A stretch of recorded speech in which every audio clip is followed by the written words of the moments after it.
Salut tout le monde, j'espère que vous allez bien. On se retrouve oui pour le débriefing de WWE Raw.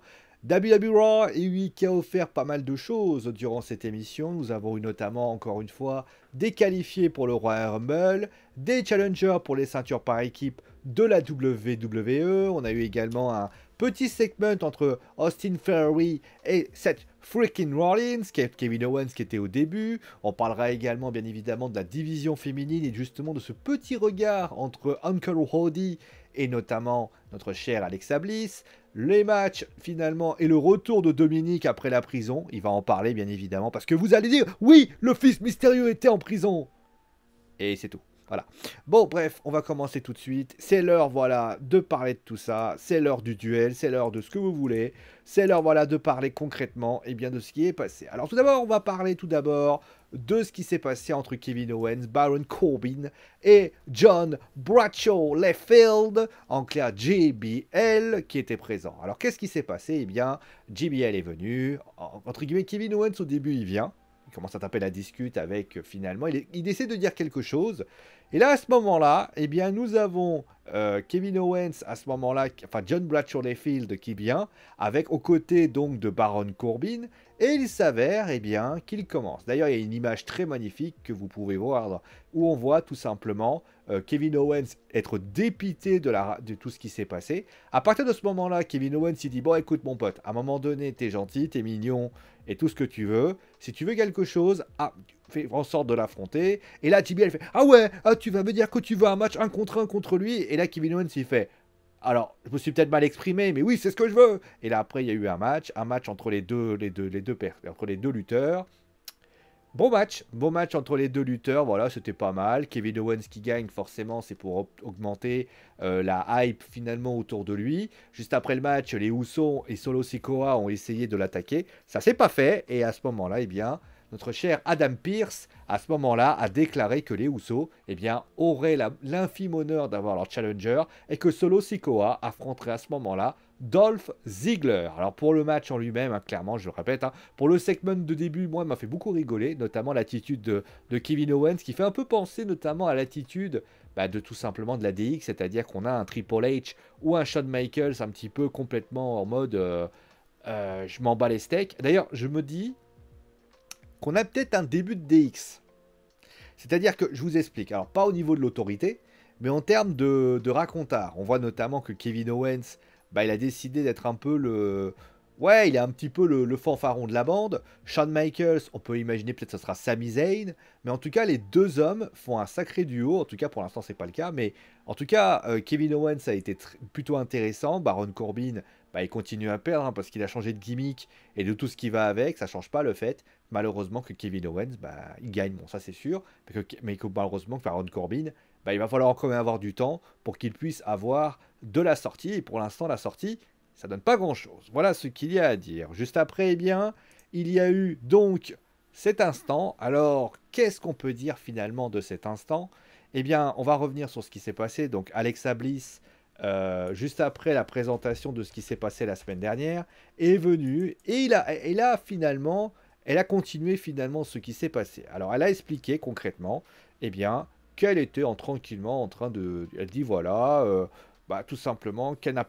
La seule chose... En fait, elle n'a pas peur de la championne féminine de Raw, et que finalement, elle reviendra. Après cela, et finalement, eh bien, elle dit que Bianca Belair a peur d'elle, car c'est le visage du mal, qu'elle, finalement, elle ne se sentait pas bien parce qu'elle avait peur de blesser les gens, d'où le fait qu'elle était très gentille.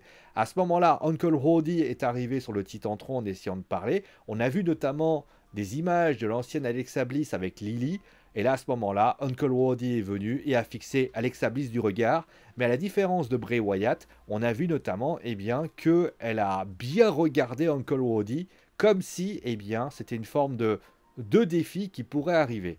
Ça, honnêtement, on va en parler tout de suite. J'ai trouvé quand même que ce segment était pas mal. C'est bien d'avoir l'idée quand même de raccrocher les violons, et notamment du fait de la supériorité de Alexa Bliss, parce que je rappelle que Alexa Bliss, lorsque le Fiend était là, c'est Alexa Bliss qui a trahi le Fiend.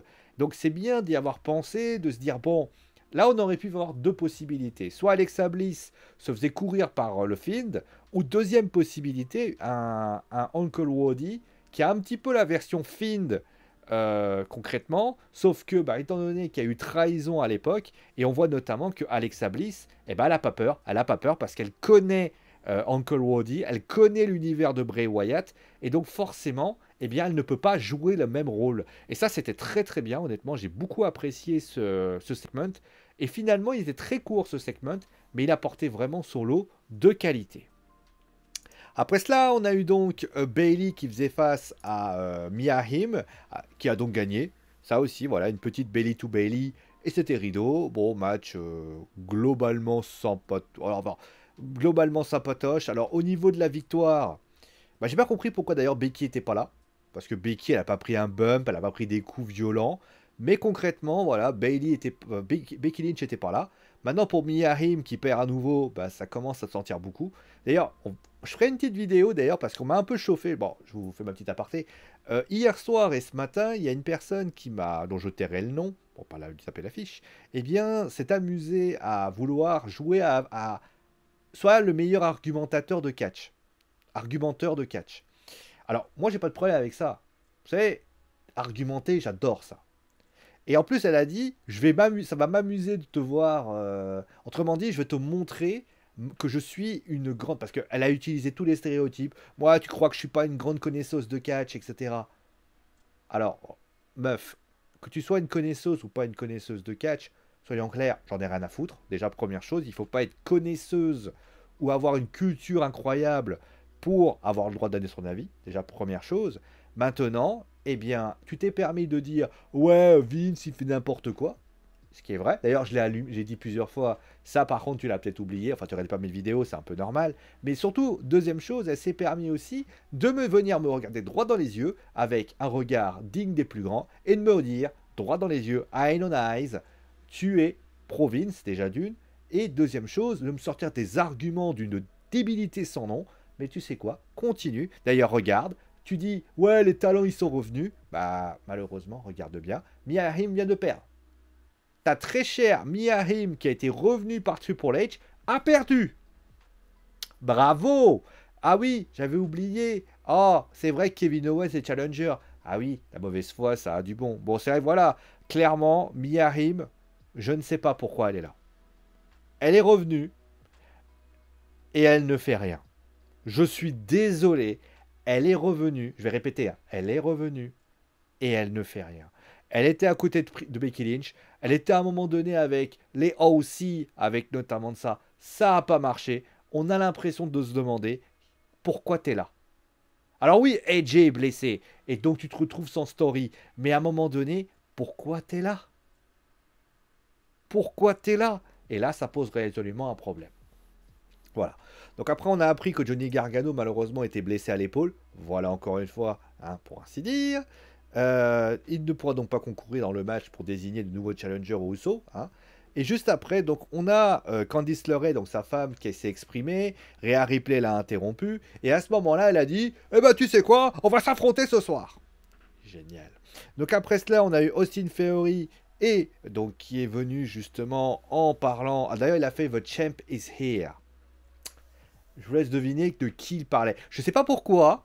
Hein, je vous rappelle que l'année dernière, notamment, on parlait d'un John Cena Austin Theory. Je ne sais pas pourquoi. J'ai un sentiment un peu désagréable que va y avoir ce match. Hein? Triple H qui a vanté des stories supersoniques. Et voilà. Oh, John Cena, il va revenir.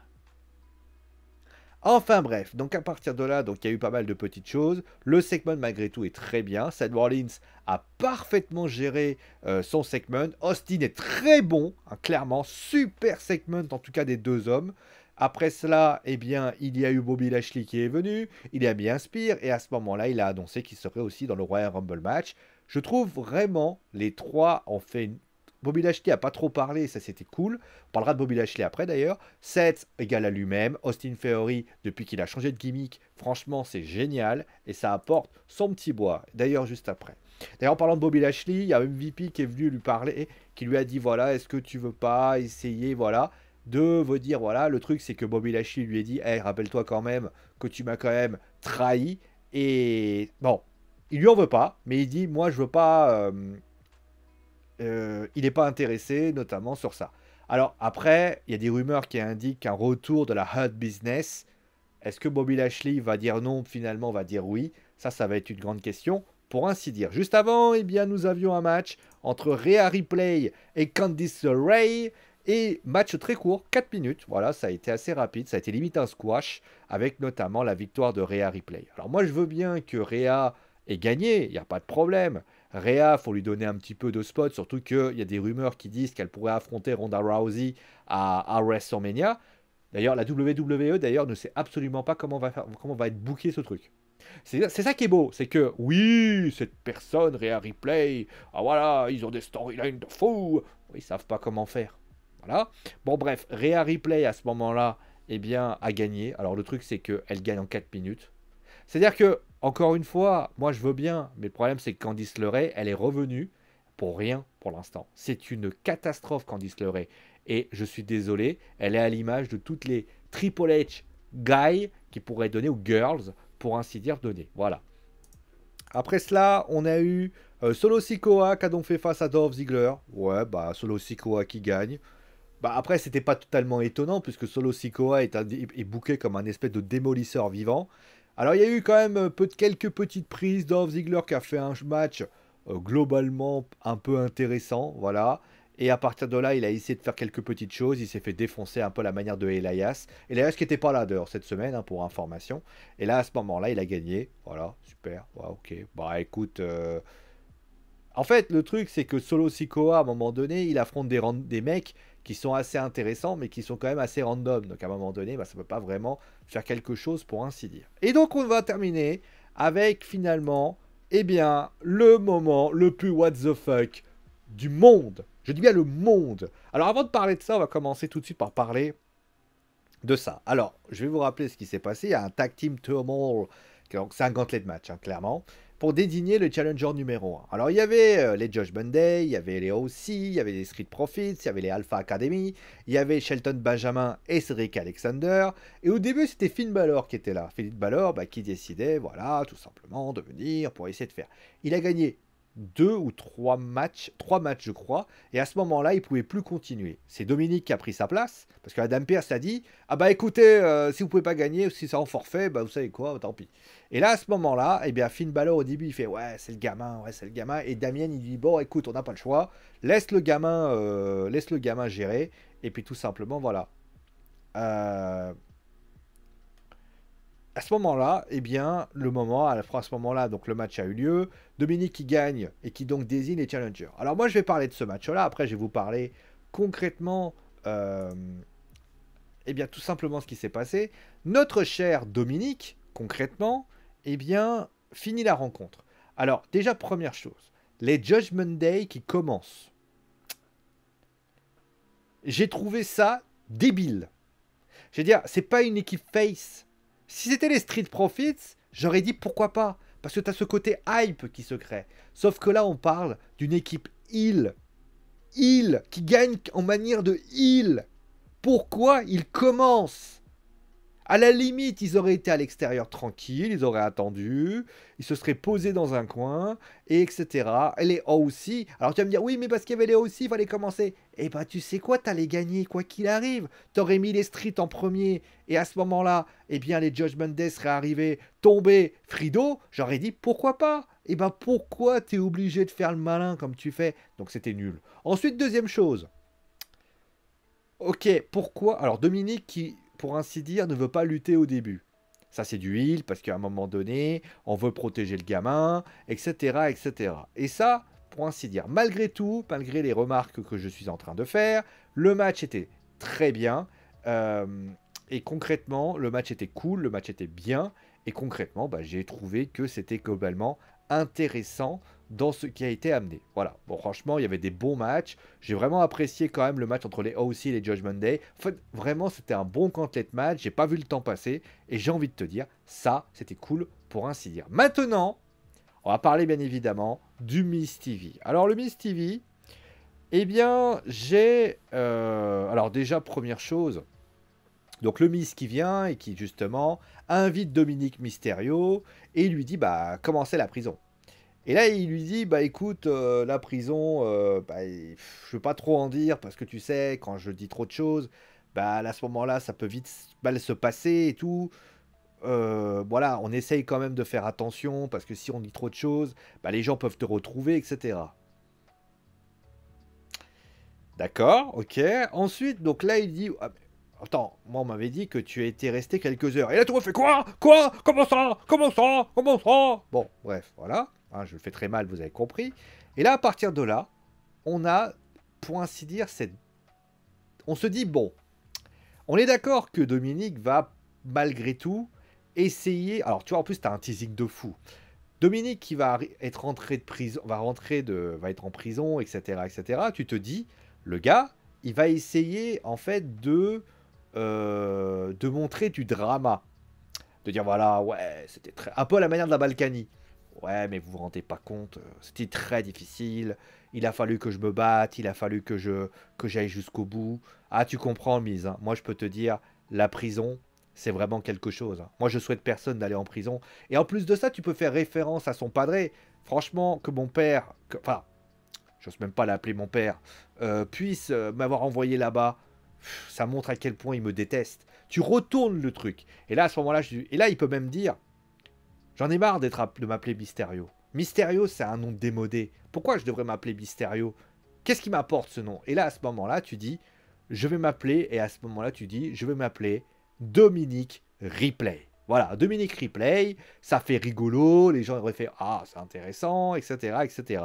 Au lieu de ça, t'as l'impression qu'il te raconte rien, et que, en fait, tu sais même pas pourquoi il est là. Tu sais même pas pourquoi il est là. En fait, ce Miss TV n'a aucun intérêt. On sait pas pourquoi il y a eu ce Miss TV. Pourquoi là? C'est dur la prison? Bah oui, connard, c'est dur la prison. Mais justement, on te demande, qu'est-ce que tu as fait en prison? Le Miss, il raconte plusieurs fois. Mais au final, qu'est-ce qu'il lui demande?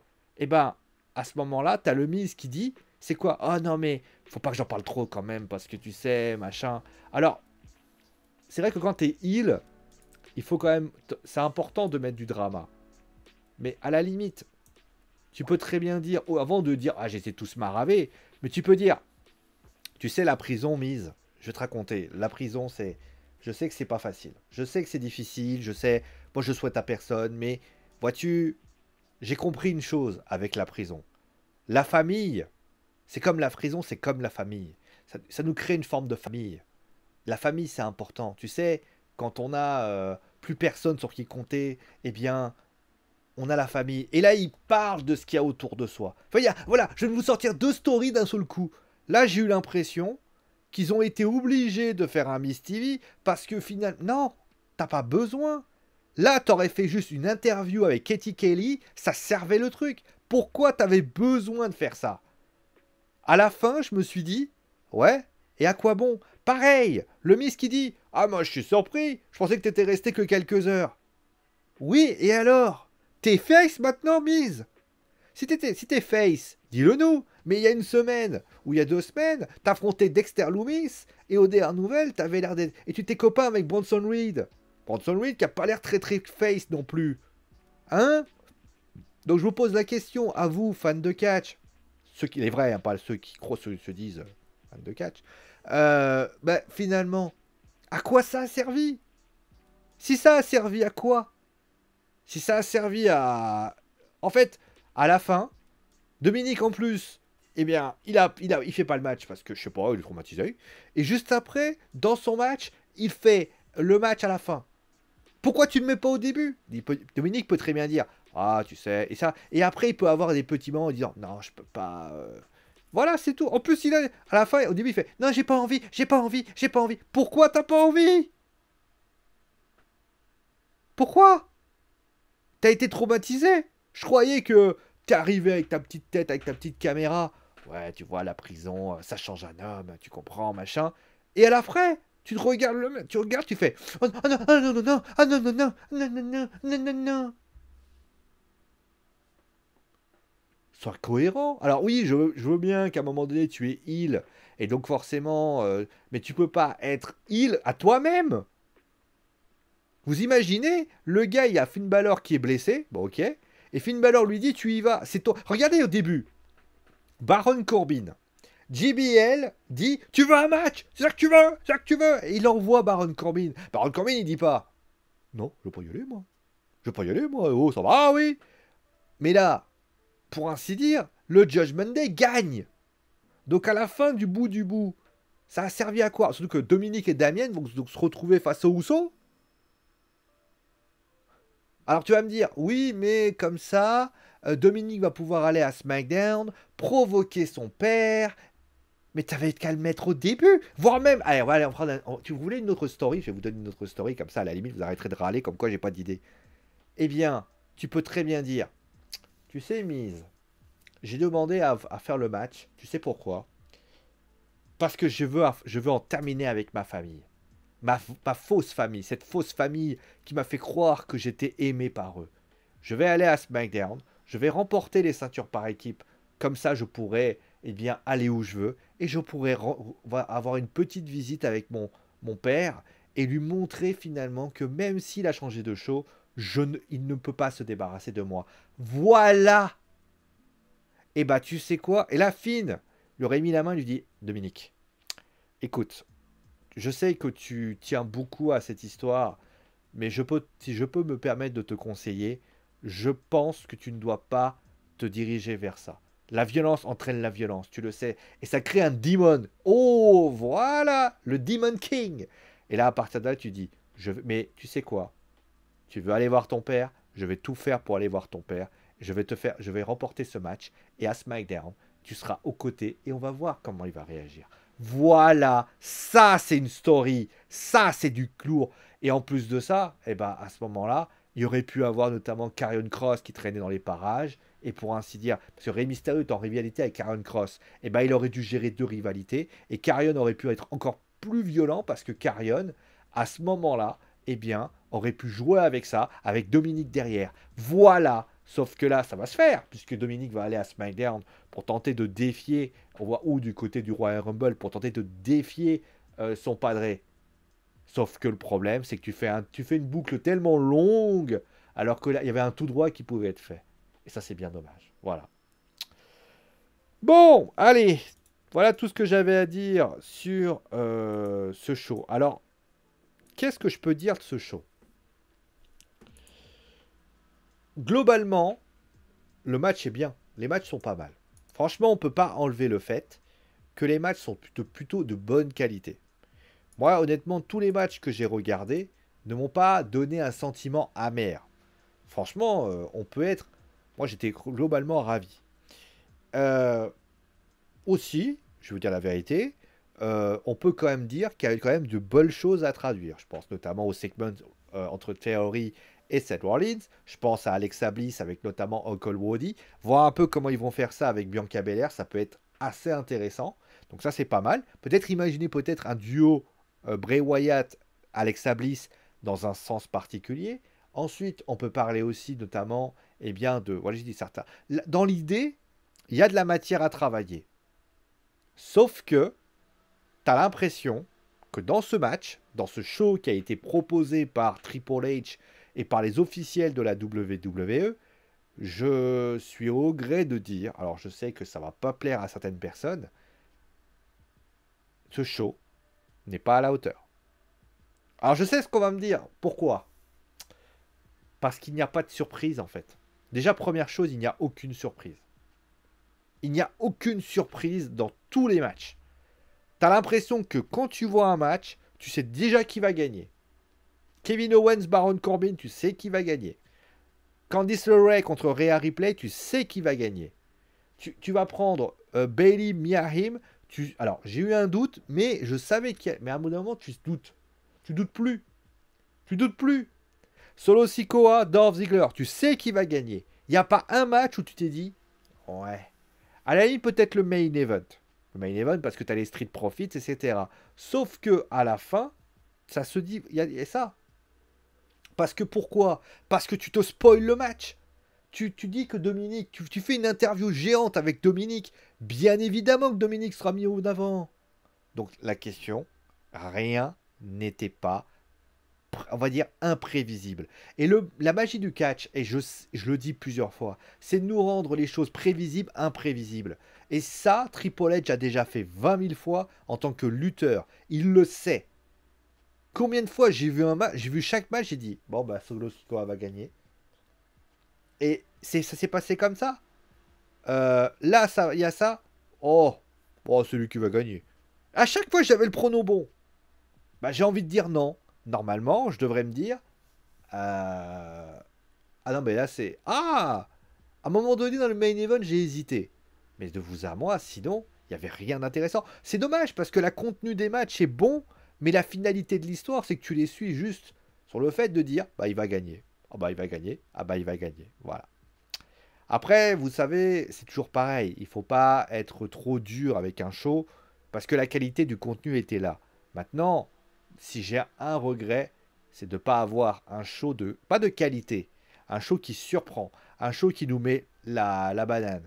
Et un show qui peuvent se dire, donc voilà, il y a des erreurs dans ce show qui sont monstrueux et qui malheureusement, on va dire, détériorent un show qui aurait pu être bon, très bon, et qui finalement vire au moyen à quelques fois, jusqu'à parfois au correct. Et ça, c'est bien dommage, parce que comme ça, et ça sera finalement la réalité qui voici. Voilà. Bon, on va s'arrêter là pour aujourd'hui. On se retrouve très vite, bien évidemment, pour une nouvelle vidéo sur la WWE. Alors maintenant, je vous fais NXT demain, si tout va bien. Si tout va mal, bah, il n'y aura pas NXT. Bah, je sais pas, peut-être que... Ah oui, non, peut-être pas. Peut-être pas, parce que je crois qu'il y a du foot demain. Donc, soyez pas surpris si vous n'avez pas NXT... Parce que là, ça risque d'être... Oh, il y a le Talk Mercato, tiens. Alors, voir tous les matchs. Voilà. Donc, mercredi, qu'est-ce que j'ai comme chose intéressante? Ouais, il y aura peut-être un match de Ligue 1, donc soyez pas surpris si je le fais pas. Voilà. Je préfère être prudent. Si c'est le cas, je vous tiens au courant. Hein, vous inquiétez pas pour ça. Mais concrètement, soyez pas surpris, ça y est pas. Voilà. Allez, prenez soin de vous, amusez-vous bien. Mettez un pouce bleu si vous avez aimé la vidéo. Mettez un pouce rouge si vous n'avez pas aimé. C'est le jeu de ma foi plus 7. Et bien évidemment, on se retrouve très vite pour une nouvelle vidéo sur Wrestling Football. D'ici là, portez-vous bien. Pour information, pour ceux qui aiment les jeux vidéo, je serai en stream au moment où vous voyez cette vidéo. Si vous avez envie d'aller faire un tour, le lien est dans la description. D'ici là, portez-vous bien. Gros bisous tout le monde. Et à très vite.